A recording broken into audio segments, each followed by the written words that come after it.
Hello mga kababayan, Luzon, Visayas at Mindanao. Sa good news muna tayo mga kababayan. Good news para sa ating mga motorista dyan, sa ating mga mananakay dyan sa Mount Kamuning, sa LRT mga kababayan, sa MRT mga kababayan. Ay goodbye sa old Mount Kamuning footbridge mga kababayan.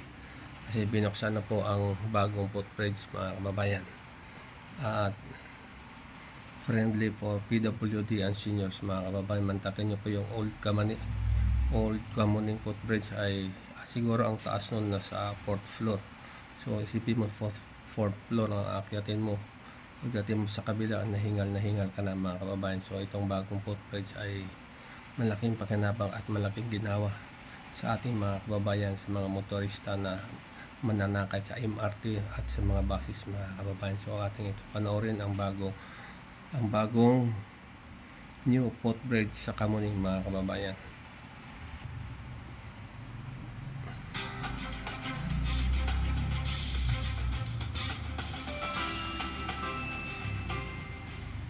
Napakalayo na experience kasi alam naman natin Yan yung po lumang ay footbridge si ay para kang bumakit ng bundok. Isang PWD. Siyempre kung araw-araw yan ang gagawin mo, sa edad ko, no, masakit na sa tuhod, tapos buwis-buhay siya.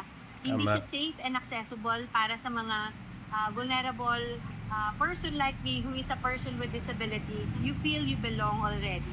Yun naman yung sa akin. Kasi inclusion is not an afterthought kay Pangulong Bongbong Marcos na napaka-importante na pinapakinggan talaga ang pangangailangan ng bawat tao sa lansangan. Sabay mga kapansanan katulad namin, maganda. Tulad niya. Tulad dito, walking distance lang, may elevator, makakarating ka na doon sa dapat mong pupuntahan. Bilang isang commuter, matagal ko nang inaasahan na magbukas to kasi napakalayo kasi nung nilalakad ko doon sa isa pang footbridge kesa doon.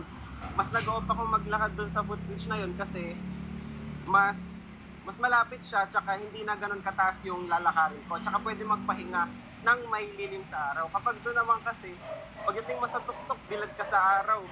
Tapos nakakalula pa, parang nakakahilo. Di ba pag mahal na araw, nagsasara yung MRT dahil for maintenance. Alternative siya, convenient siya para sa amin ng mga computer. Nagko-commute. Kasi dati wala siya, pumupunta pa kami doon sa may North Avenue para doon mag-take ng MRT kasi ay ng bus station. Kasi dati wala yan eh. Actually, mas convenient siya.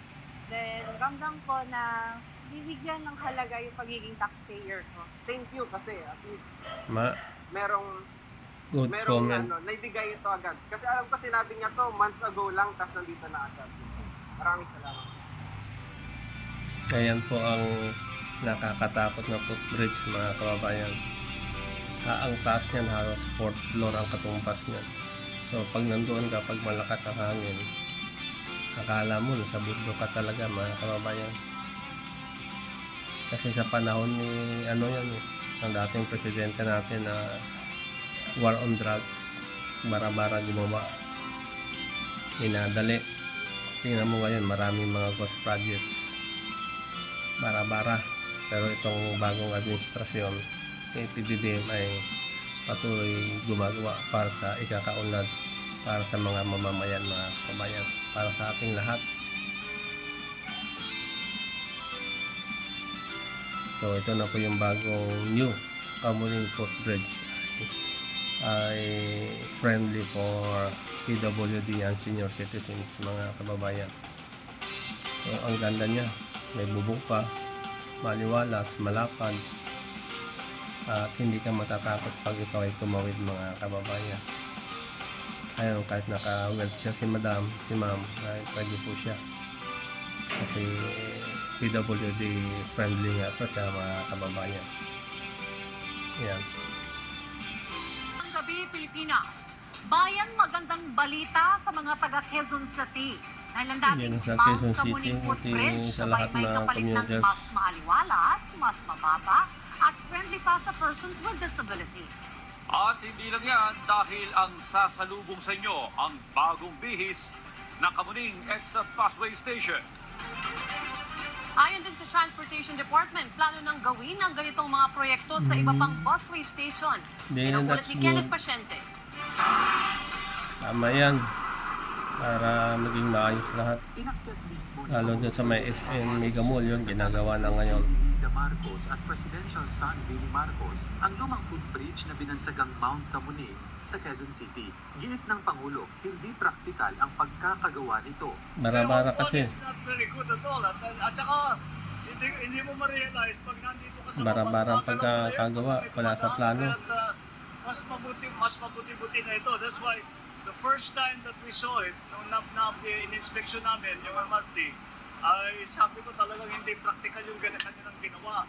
Malayo anya yan sa kanyang ininspeksyon na bagong footbridge na Ayan, ang maliwalas, bagong bihis. mas bababa ang mga The new hagdan one. at PWD friendly pa.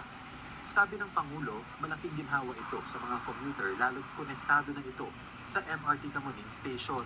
Kaya ngayon, MRT and busway. pinagbago, naayos natin ito within 4 months.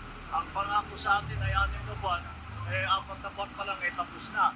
Kaya ngayon, mas mababa na ang akyatin na hagdan, tapos meron ng elevator para kung yung mga hindi kayang umakyat ng hagdan, meron pa tayong wheelchair lift na ginawa para Ayos. sa yung mga naka-wheelchair. That's good. Pati wheelchair, they provided a wheelchair para Okay. mas magaan naman ang Provided pa ng wheelchair, mga kababayan. Good experience. for Para kay senior Marman at citizens. Minet, malaking ginhawa ito para sa kanilang araw-araw na gumagamit ng busway.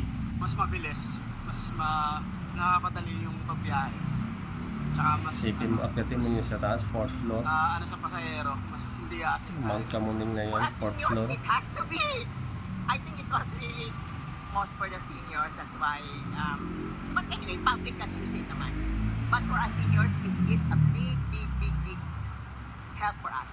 Palagay ko, lahat ang ginawa ng presidente para lahat ng mga senior maka-avail at ma-enjoy nila ang amenities Tama, ng gobyerno. that's good comment Pero mo. paano naman kaya ang tinaguriang Mount Camuning?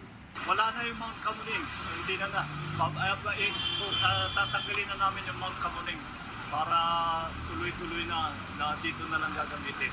Ininspeksyon din ng Pangulo ang bagong bihis na Camuning EDSA Busway Station. Mula sa dating open area lang, mayroon ng nakalaan na upuan para sa mga pasahero. May Wow, ticketing booth galing na ah. rin at iwalay na ang loading at unloading area That's para good. sa maayos na daloy ng mga pasahero. Oo, tama Sa lang. MRT and bus, 750,000 ang gumagamit ng Dami, everyday. halos 1 million.